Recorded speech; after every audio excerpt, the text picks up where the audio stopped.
Questa sera è un evento che, partendo dalla delegazione di Venezia, assurge a un livello regionale, direi anche oltre, no? Abbiamo il maggior produttore, o comunque il più importante produttore di bicchieri a livello internazionale, e c'è un seminario tecnico.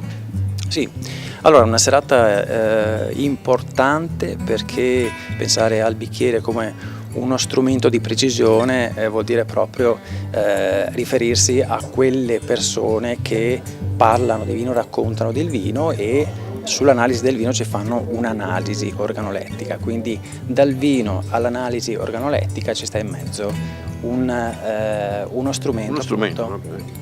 che sarà appunto uno strumento di precisione. Quindi una serata altamente formativa per AIS, in particolare per i degustatori ufficiali, ma anche per i relatori e naturalmente anche per il gruppo servizi. Una serata, un evento fortemente voluto, perché dimostra voglia di crescita.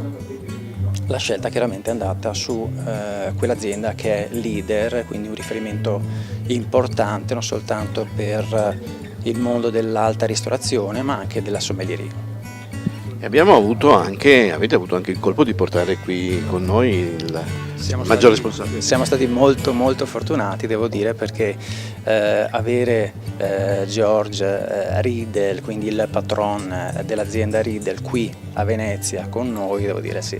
Siamo stati molto fortunati, forse anche un po' bravi, c'è stato anche un po' di lavoro dietro da parte di tutto il consiglio di delegazione. Direi che c'è il fascino di Venezia unito al fascino dei sommelier e unito al fascino dei sommelier dell'AIS del Veneto. Sì, abbiamo una coda molto lunga fuori queste porte, in questo momento la sala è molto tranquilla, ma in realtà ci sono 120 persone qui fuori che scalpitano e stanno attendendo. Sarà un colpo d'occhio probabilmente anche la preparazione di questa sala.